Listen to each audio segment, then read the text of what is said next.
Thank you, Stuart. Good morning, everybody. Good afternoon, where you are. Good evening, where you are. Who knows? It might be Monday where you are. My name is Laura, and I'm an alcoholic. And I'm really grateful to be with y'all this morning and to be sober. Truly, by the grace of God, I have been sober since April the 6th of 1987, and I am extremely grateful for that today. Really grateful to, we were talking before the meeting about how wonderful Zoom is and how miraculous it is that I can be in the UK on a Sunday morning, right? I just love that. And I love the friends that I have made. Alcoholics Anonymous is a very small worldwide community. And when you find like-minded people, it turns out you guys end up in the same place over and over again. And I'm really grateful for that. My recovery is thriving as a result of all of this. I'm having more fun in Alcoholics Anonymous than I have ever had. And I miss the in-person meetings. I miss the before and after. That's what I missed. And I missed the ability to sort of greet the new people. And it's a little bit more difficult to spot the new people on Zoom than it was when we were in person. You could sort of see them coming a mile away. Have to be a little bit more diligent, but I am, it's miraculous to me. One of my home group members got sober in his truck. He sobered up last March during the pandemic, and we were panicked about, oh my gosh, how do you get sober on Zoom? Is this going to work? We had just started this platform and this process of doing this online together, and he has almost 18 months of continuous sobriety. And is very active and sponsored and sponsoring. And it's been delightful to watch that happen. One alcoholic talking to another, right? However that happened. So anyway, I love the readings, and it is so important for me to remember that I am not cured, that what I have is a daily reprieve from untreated alcoholism, that I woke up this morning with untreated alcoholism. And fortunately for you guys, I followed the directions as they're outlined in the book. Before I got on here this morning, I've had a cup of coffee. We'll see how that goes.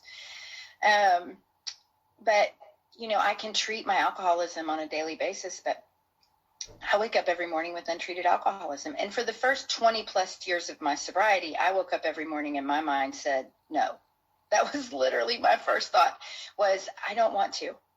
Whatever it was. I mean, it didn't even matter what was going to happen that day. My brain would just say, no, I don't want to.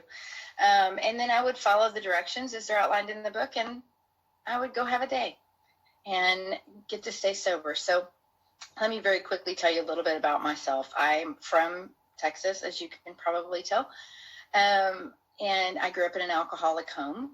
I don't think that has anything to do with me being alcoholic, other than it was super handy. Alcohol, the drinking, not even alcohol, the drinking was a way of life. We had people in my family that drank, and we had people in my family that watch.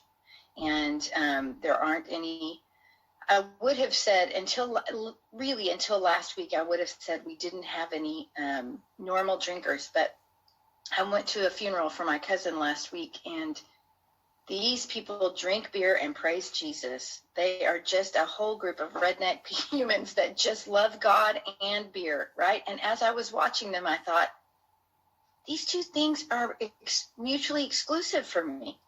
I either drink beer or I have a relationship with God. I cannot drink beer and have a relationship with God, but there's a whole side of my family that can pull that off.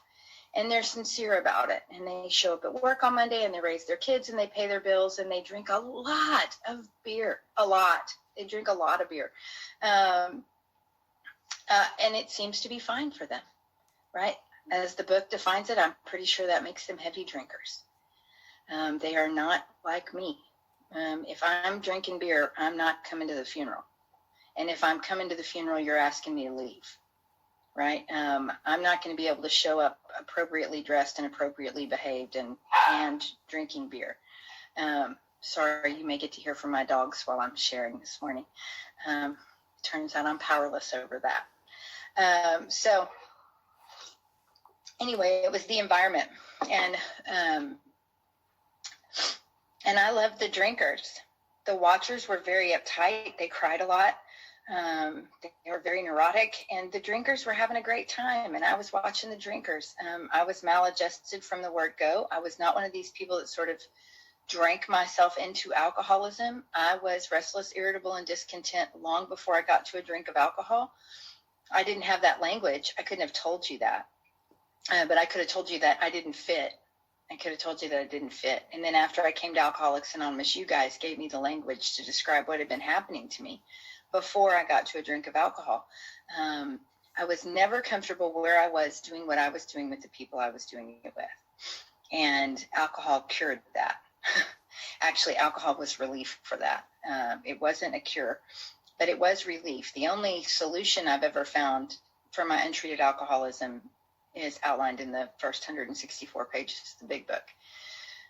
But alcohol certainly relieved it. And it wasn't like I took a drink of alcohol and all of a sudden I fit and everything was wonderful and I had friends and I quit being obnoxious or any of that stuff. What happened for me is I took a drink of alcohol and I didn't care. And that's not even the truth. I took one drink of alcohol. Every first drink that I ever took just made me thirsty. That's what the first drink does for me, is it makes me thirsty. The second drink helps, but it's the third drink where I really start to hit my happy zone, right? That third drink, the shoulders drop, the mind sort of quiets, the knot in my gut eases, and I don't care what you think about me, and I don't care what we're doing, and I don't care if I fit in, and I will do anything to get that relief. I did grow up in an alcoholic home, but it was a very stable, as alcoholic homes go, it was a stable alcoholic home, right? We had a very large extended family. My parents stayed married. There was a lot of chaos within the house, but it was very stable as alcoholic homes go. I was very lucky in that respect. But so I knew right from wrong. I was raised in the church. I knew what I was supposed to do and what I wasn't supposed to do. And I set all of that aside in order to get to the next drink. I set aside all of my values and all of the principles and all of the things that I knew were right, and just to get to that next drink. And in short order, ended up living under a slide, hustling pool for a living, and on the streets for a period of time. My folks got into recovery in 1985, and it was horrible. You people showed up at our house. You were all happy and grateful and loved my parents, and all of a sudden my alcoholic dad, who had been unconscious for a decade, was awake and paying attention and prayerful. It was just awful. I couldn't stand you people. And very quickly they said, you can't drink like you're drinking and stay here. And I said, cool, bye. Right? I was 15. And I had a little job, and the job said, you can't come to the job if you're drinking. Okay, don't have this job anymore. My friend said, we can't hang out with you. I'll get a different set of friends. The school said, you can't come to first period with a beer. Okay, I'm not coming, right? And what none of them understood, what I didn't understand really, and could not have articulated at that time, is that I couldn't do any of those things if I wasn't drinking. Right? I needed to be drinking to do anything. Right? I wasn't coming to school not drinking, going to work, being around my family who is now, we love God and AA's awesome and Al-Anon's fan. God, it was horrible. Anyway, so very quickly things turned for me. I'm very fortunate in that regard because my parents were in recovery. I got no assistance. When they said you can change your behavior or you don't live here, they weren't kidding. And my dad put all of my stuff in the front yard and changed the locks and put bars on the windows and no contact, not a nickel, and so I would call them at 4:00 in the morning and drunk and say, I hope you're happy, right?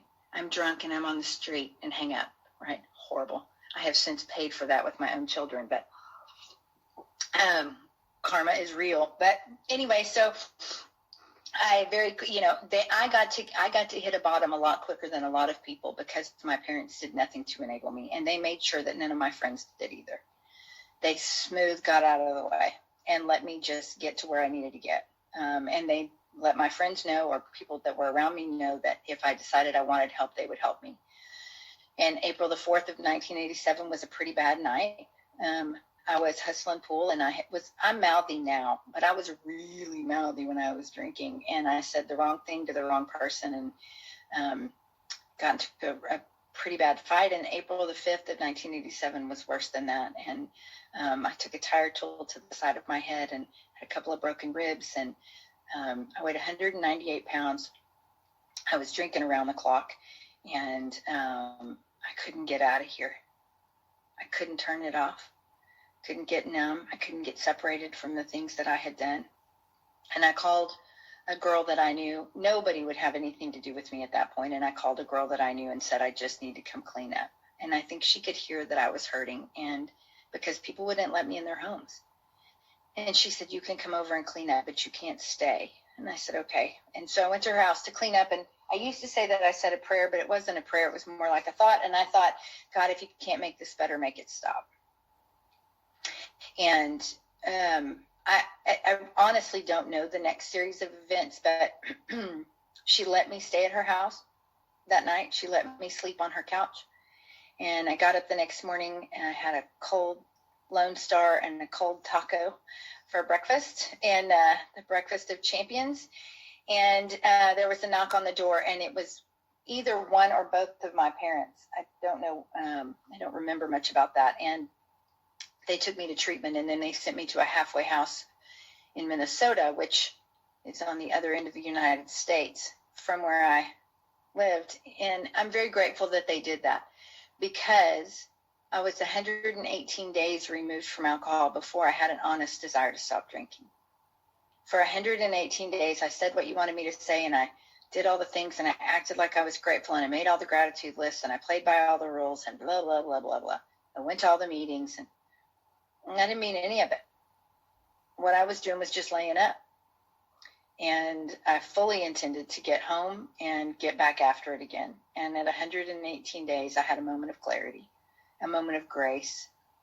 And I realized that I don't want to go back to that slide, living under that slide, right? I don't want to go back to that. And I think for me, I needed to start to feel better before I could realize how bad I had felt.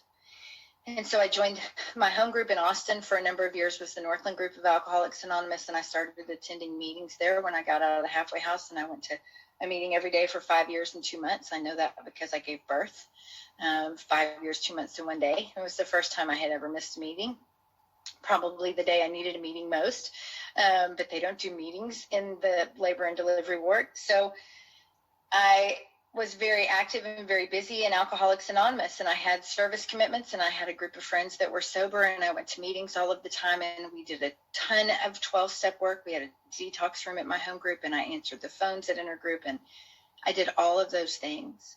And I had a sponsor, who it turns out had never cracked the big book of Alcoholics Anonymous, but I was doing what she was suggesting. I was not getting any better. The late 80s, we refer to them as the John Bradshaw years. It was all about your inner child, and it was all about daily, affirmations, and it was all about love yourself. And I had a lot of that kind of stuff going on. And what was happening for me in short order is that I was dying from untreated alcoholism, sitting in the middle of Alcoholics Anonymous. I was going to meetings. I was active. I had no drinking friends. I didn't go anywhere. I mean, I was just in the middle of Alcoholics Anonymous, dying from untreated alcoholism. And at 4 years and 2 months, I went to a meeting on accident. But I say that because I just ended up at a meeting at 5:30 in the afternoon, because that's what I did every day. And if I had thought about it, I probably wouldn't have gone to the meeting. But those habits that I had developed in early recovery served me well. And I ended up on accident in a meeting at 5:30. And I raised my hand and said, I can't stay with you people. Whatever you have is not what I have. You quit drinking and you're better. And I quit drinking and I'm going crazy and I can't take it. And one guy raised his hand and said, don't leave. And the grace of God kept me in my chair. I didn't leave. I met with him after the meeting, and he said, You're a spoiled, rotten, irresponsible brat, and you want somebody else to be responsible for your recovery. And that's not how it works here. If you want to get sober and get better, you have to do the work yourself. And if you will start at the forward to the first edition of the Big Book of Alcoholics Anonymous and go to page 164, I guarantee that you will never have to feel like this again. And he said, if you do, I will finance your drunk. And we had little white coffee napkins and ceramic coffee cups. And I passed that coffee napkin across the table to him and said, write it down. And he did. And I still have that coffee napkin. And I entered into a contract with him that day. And I started attending a Big Book meeting on Tuesday nights. And we listened to Joe and Charlie for 45 minutes. And then we took a break and we came back and we talked about what we had heard, only they didn't let me talk. They said I didn't have anything to share for a year. Not like for a minute, but for a year. They didn't let me say anything in that meeting, which is probably good. But I became teachable. And I started following the directions as they were outlined in the Big Book of Alcoholics Anonymous, and I did every single thing it said to do. And I have to tell you that I have never since felt as bad as I felt that day. And the reason is not because nothing has happened. I have lived through a lot more trauma since that day than I had ever before. But I have hope.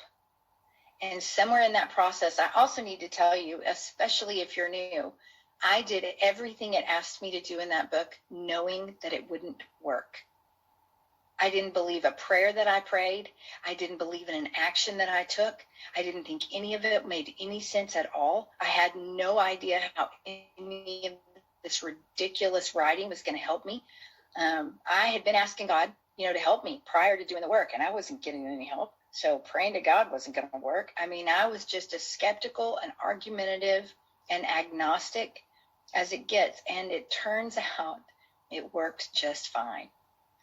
Because what I think won't keep me sober, in fact, what I think could kill me, what I believe won't keep me sober. How I feel, nothing to do with keeping me sober. What keeps me sober is what I do. Alcoholics Anonymous is not for people who need it. It's not even for people who want it. It's for people that do it. And how you feel about doing it is irrelevant.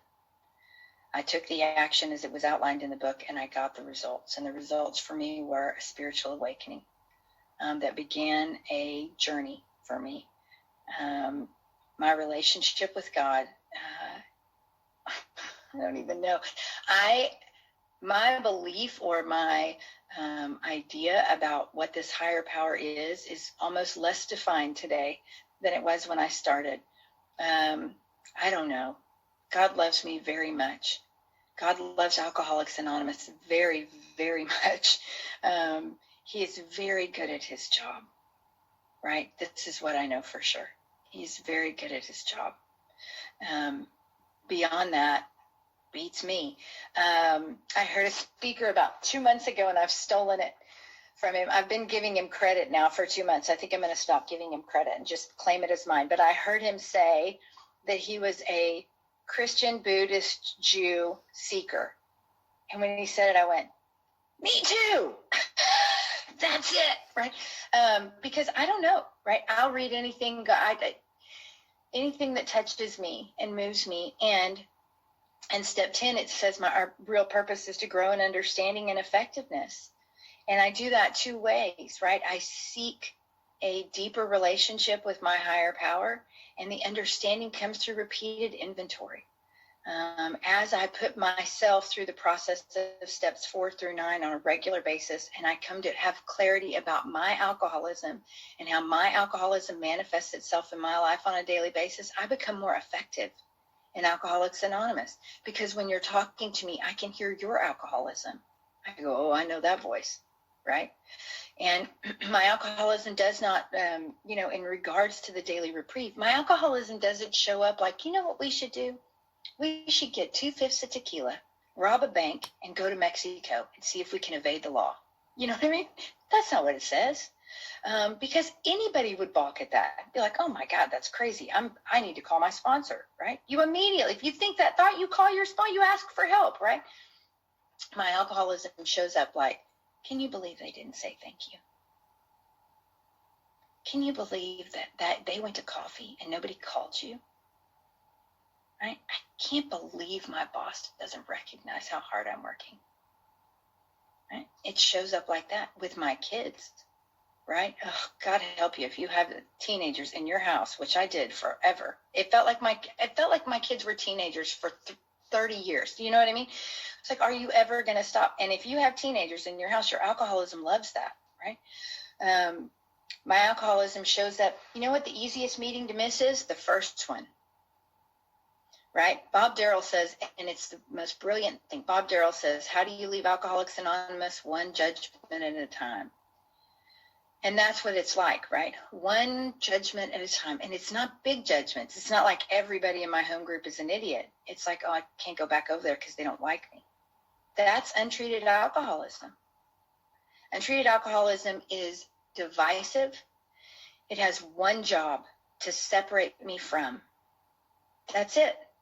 That's my alcoholism's job, to separate me from. It will start by separating me from you and my family, my employer, my friends, and ultimately, if it can get a crack in there between me and the power that is necessary to keep me sober for 24 hours, it wins the day, right? And so my job is to understand, what does that look like, right? I have a daily reprieve contingent not on my spiritual condition, but contingent on the maintenance of my spiritual condition. I have to tell you, there have been a tremendous number of days where if it had been contingent on my spiritual condition, somebody else would be talking to you this morning, right? I mean, seriously, it has not always been, I'm connected and zen and la la la, right? It's not that, right? But the design for living that works in rough going that's outlined in the first 164 pages works even when I'm calling my sponsor saying, I'm going to smother my oldest daughter in her sleep, right? This is where I'm at today, right? Or I've decided I'm just going to quit. I'm just going to the beach. Let the heathens raise themselves. I'm out, right? Not spiritual, not responsible. Still works. More importantly, and we don't talk about this very much, so I'm a little bit on a kick about this. More importantly is that my alcoholism works when I'm sad, when I'm grieving, right? When I'm fearful, because all of my defects are born in self-centered fear.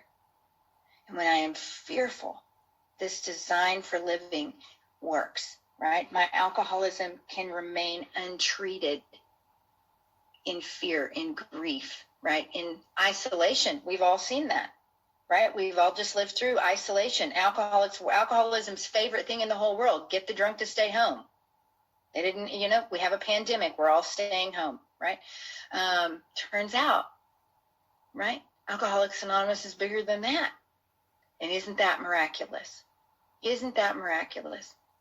Very quickly, I know I'm out of time, but very, very quickly, what I want to tell you is that as a direct result of being sober in Alcoholics Anonymous and following the directions that are outlined in the Big Book of Alcoholics Anonymous, the two greatest things that have ever happened to me have happened to me. The first is, somewhere along the way, I fell madly in love with you guys. I am in love with Alcoholics Anonymous. It is the most wonderful thing in the whole world. I love drunks. And the second thing is that somehow I have been given the power to help others, right? And that ability to be of service is what saves me every single day. I cannot sit home and think about myself and be better. And because of Alcoholics Anonymous and being in the middle of the boat, part of the way that I maintain that daily reprieve is service to others, right? I do the prayers, I follow the directions, and then I need to get out of the way. And I need to do what I can for God's kids. And when I do that, I have the richest, fullest, most joyful life you could ever imagine.